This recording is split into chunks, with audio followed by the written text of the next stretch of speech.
think we're We're good. live again. It's been a little while. I feel like I haven't left, but Maybe I've had you've a you've bit of had an you've had event, some things on the go. a little bit, yeah. And I think part of this topic that, well, I sort of suggested a theme and you went, how about we do this topic name? I So, wasn't sure if you just ignored what I wrote and said, I want to do this. I wasn't sure if that's what happened.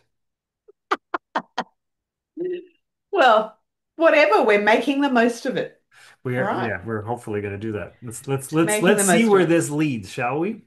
All right. So I thought that I would tackle the classic, yes, there was a wedding. My daughter got married. If people are anywhere close to my social media, they may have seen a bridal photo or two. How could Okay, you not maybe. as a proud mama, right? Yeah, it's pretty it was a pretty awesome day and everyone warned me that it would go really quickly. And so this is also part of making the most of it. We had to make the most of every moment. So I made the most of breaking down my daughter when she first arrived at my house on the morning of her wedding, by giving her a really soppy, heartfelt card and also playing music that was really triggering for her, and I made her cry. And then I proceeded to get in trouble from the bridesmaids. Don't do that again. She's not allowed to cry. Are you trying to dry her out before the ceremony or something? Yeah, pretty much. Yeah. I don't think that's a thing. I don't know if you can do that.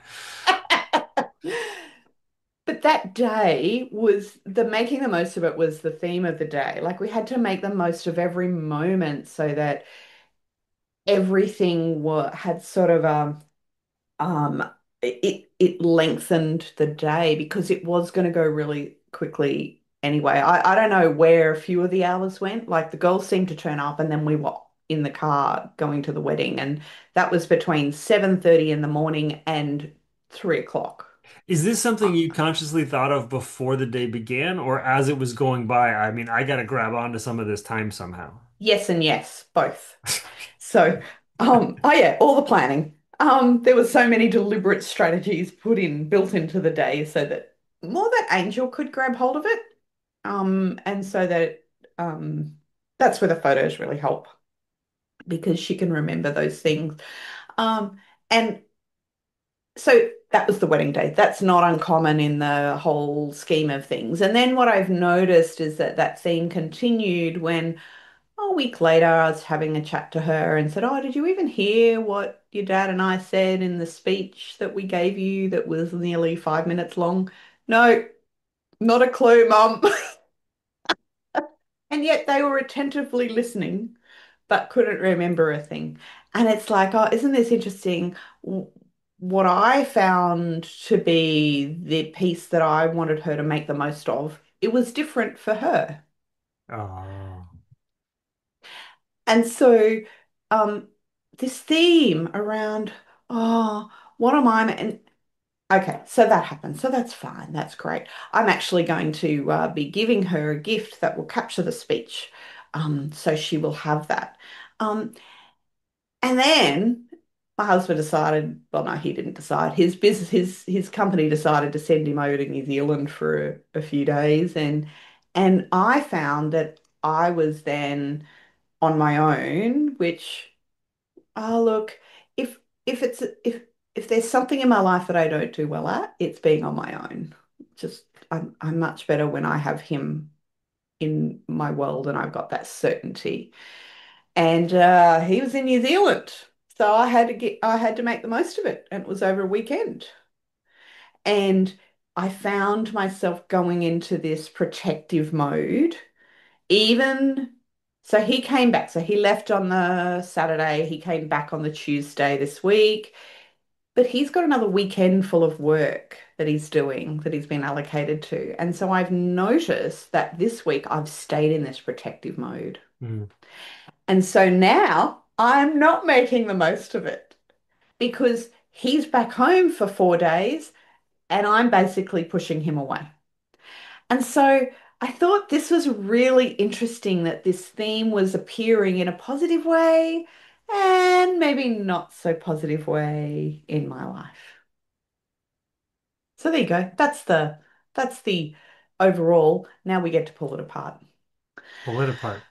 Well, for me, I found that um, I patted myself on the back because I was more aware of how guarded I felt this week.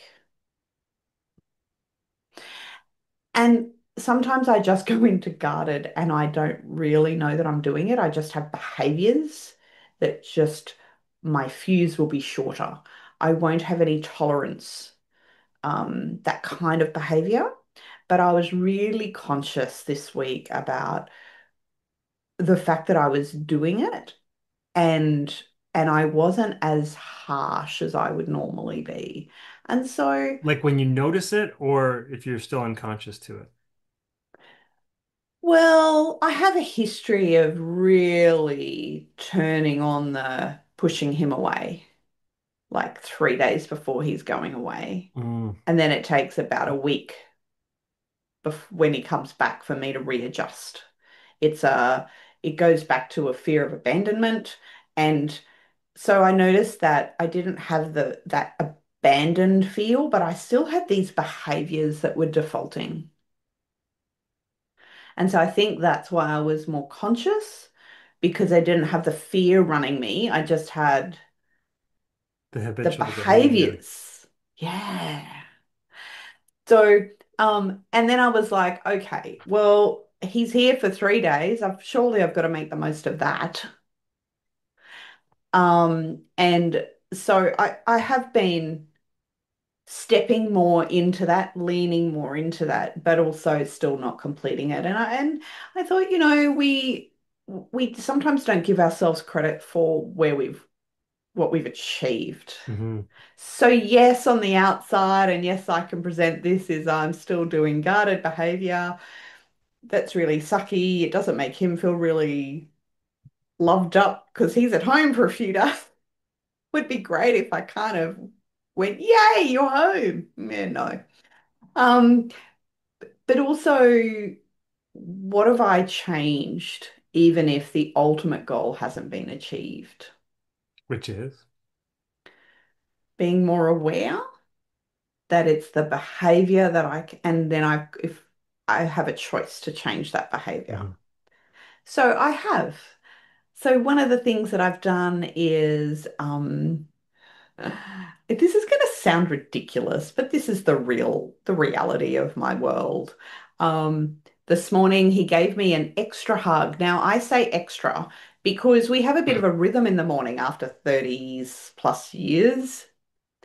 And he just came and gave me a hug. He had no words. He just came and hugged. And the difference was I let him. Mm. Not only did I let him, but then I also thanked him for that. Yesterday, it wasn't the hug, but he made some silly comment as he left the house saying, "Oh, you look cute in the glasses." And it stayed with me. And I was like, I acknowledged him for saying that because that held me. So he was doing these tiny little things, but for me, they were really significant. And so the change in behavior was not only was I receiving them, but I then acknowledged him for doing it. Do these things happen regularly and you don't acknowledge them, or is it were they new? When I'm guarded, they're new. Normally, when I'm guarded, he just goes, "Oh, I'll leave you alone. I'll leave you alone. You come to me when you're ready." He jokes and says, "Have you got your teeth out?" And I go, "Maybe." And so he's changing slightly by embracing me rather than allowing me to keep pushing him away. Mm. And so there's a bit of a, redefining what the behaviors are between the two of us. But if one person changes, it doesn't automatically mean that the other one receives it.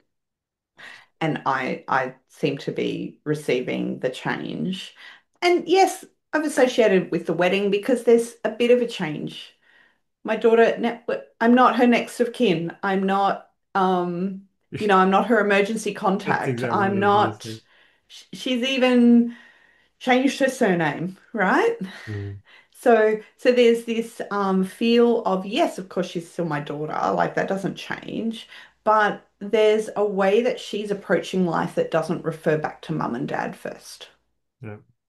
There's an So that's a uncoupling that's change. taken place. Yeah. So yeah, so making the most of all of those changes So much. with the uncertainty along for the ride.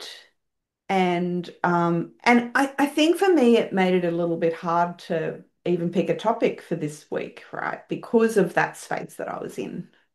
Well, you're not alone in that um, struggling to come up with the topic. Because usually I find that there's like a theme that's been running through that is usually pretty easy to identify. And then, okay, I definitely got some stuff around here I could share. This past, even the ones that I put out there were kind of vague. I'm like, something about this. And yeah, just it wasn't flowing the way I wanted it to. But when you mentioned the making the most of it and the kind of like the what did you say? It was like the good and the bad of it. And I was thinking about like I spent a weekend with my parents and I was a little shocked by when I saw my father and where he was health-wise, and I wasn't ready for that. And I struggled with making the most of my time with them while I was there. But there was also other things going on. I had my brother and his family were also, or both brothers and families were visiting at the same time. So trying to make the most of the time that I've got with everybody, and then struggling that I don't feel like I'm making the most of it with my parents. And And and particularly if you're confronted with some health and I mean they're older, issues. right? They're 81 and 85. So it kind of highlights to me attempting to make the most of what is left.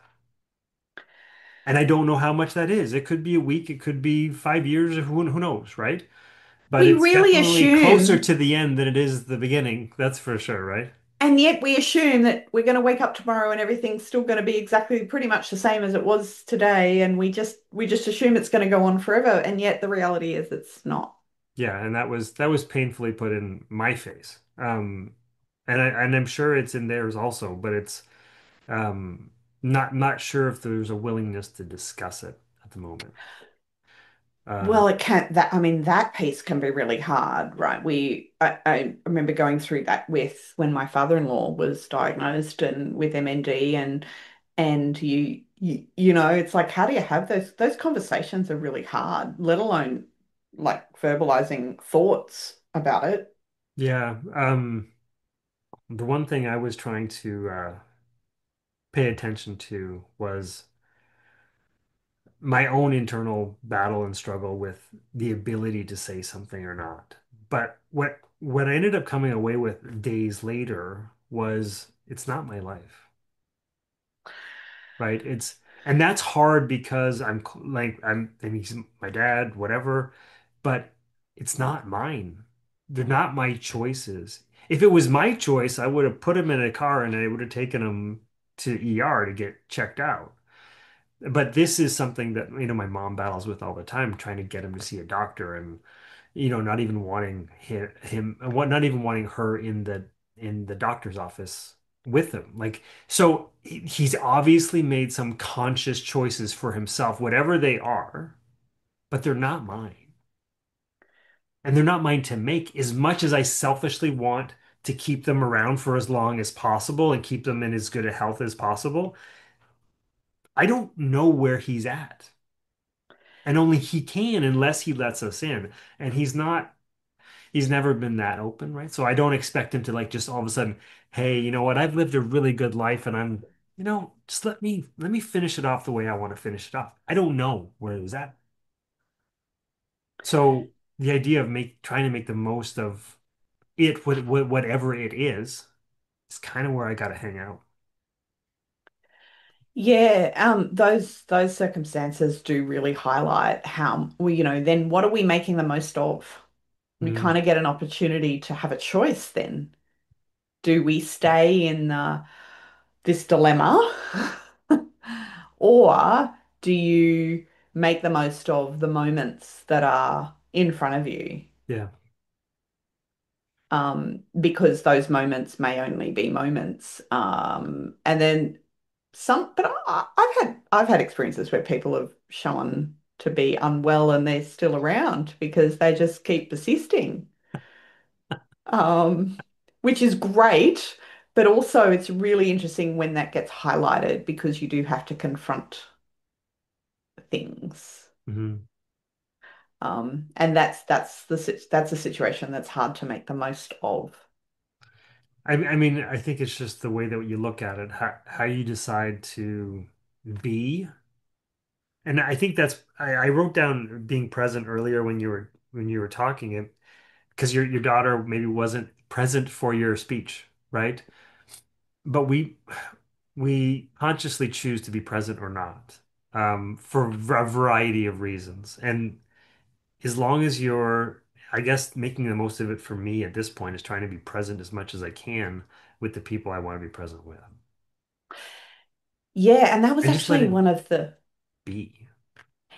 one of the beautiful outcomes of the wedding is because we had a few people coming that we hadn't seen for a few years in person, may have seen them online or had a phone call, but not actually been in their presence for a couple of years. And the fact that they were there, this beautiful outcome, of, oh, we're gonna make sure we catch up every year. So there's now dates being put in place for next year for us to just get together.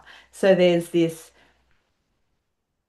making the most of these moments was actually building on that moment Mm, and going, let's put this plan in place so that we can catch up. Other friends who are more local, they're already coming over for a barbecue in 2 or 3 weeks' time. They live half an hour away from us, and we probably haven't had them over at our house for, I'm going to go maybe 3 years.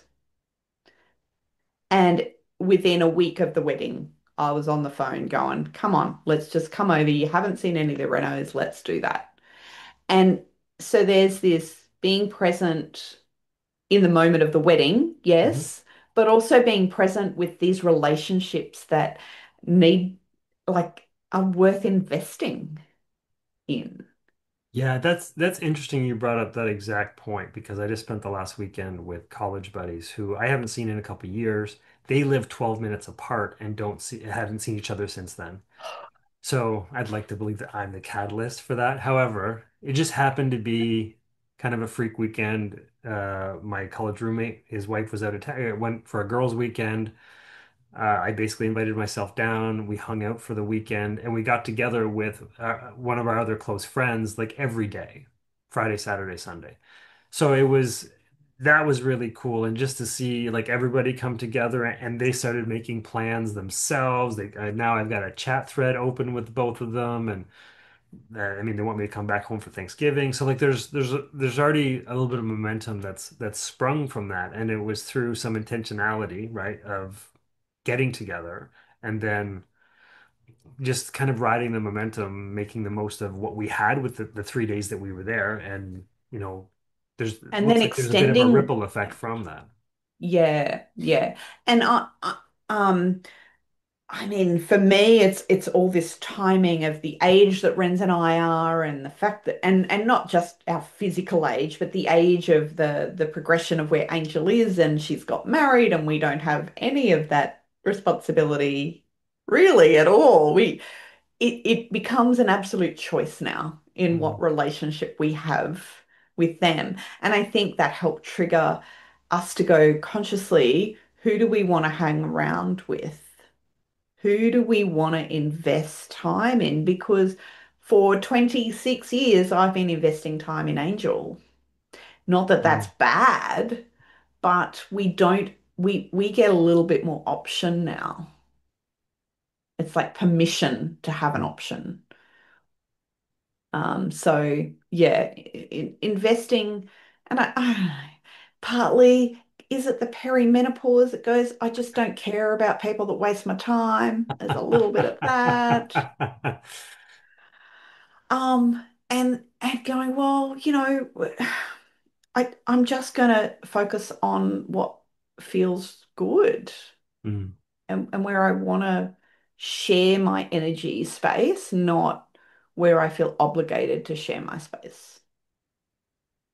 So it was very interesting, a bit more of a observational view of the wedding. Angel didn't have any of my side of the family there at all.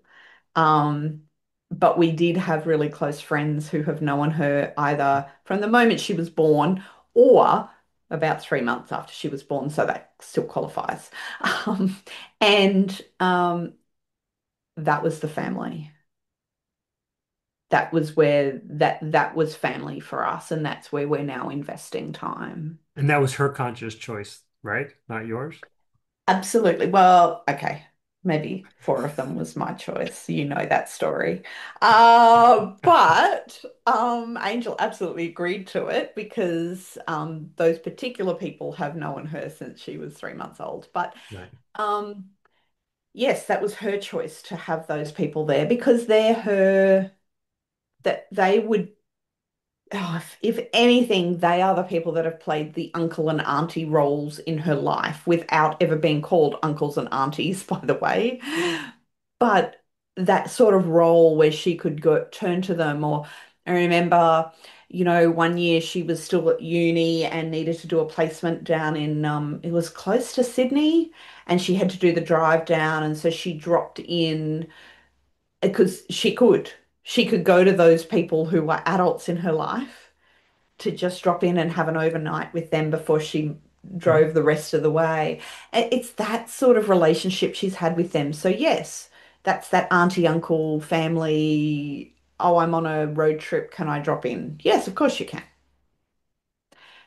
So yeah, just really highlighting who's important again and making the most of that, right? Life's too short. It's just too bloody short.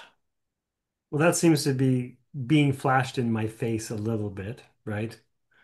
Seeing my parents, um, being in a job that I'm not 100%, into. Actually, I don't even know what the percentage is. So, like, where do I want to spend my time, you know, and not just put in the time, but like enjoy the time that I'm doing. And I mean, that was, I guess, it flashed to me when I had a potential client conversation last week, and it was like, oh, I got really excited about the potential, right? About creating something new or something different or something. Anyways, it was cool because it got me inspired. Like I was like, oh Yeah, yeah, we your could we could spark. do this Yeah, and we could do that and yeah, wouldn't that be anyways, and it was sparked from nothing. So I know it's out there. I know those possibilities exist. I just need to yeah. let go of the things that aren't serving me long term and start trying to grab onto a few more of the things that are serving. And I think that gives it gives us so much more contentment and purpose and all those things that really is what we're all looking for. Everyone I ever speak to, whether they're client based or I've met them, they're an acquaintance, that piece, like if I ask, oh, so what do you do in the world? You could hear the levels of contentment and purpose. They often speak with an answer from, well, I started this thing because I really felt drawn to helping, X, Y, and Z. It's Mhm. like we're looking for that purpose. So we've got to do the things that make us feel really contented and happy and um, get more in leaning more into purpose. I mean, if I go back to my little story with my husband, I love him to death, really, I do. I was really glad you know, let's just get to through this weekend. That's all I'm saying. Um, it doesn't serve any purpose, me pushing him away. It serves no purpose at all. And it doesn't make me feel very good. Doesn't make me Well, feel the very, thing is, it must have served a purpose at some point in your life, and that's the catch. It did serve you, but when but did it it serve does. you, and why did it serve you there? And is that the same Yes. scenario now? No, not at all. Completely polar opposite scenarios. And yet, isn't that interesting that the behavior still duplicates? I'll look at that. Side note, more work for Chris to do. Hey, you're not alone. Obviously, if you're struggling with anything, it's because you've got something that's unresolved a little bit inside of you. That's it. Yeah.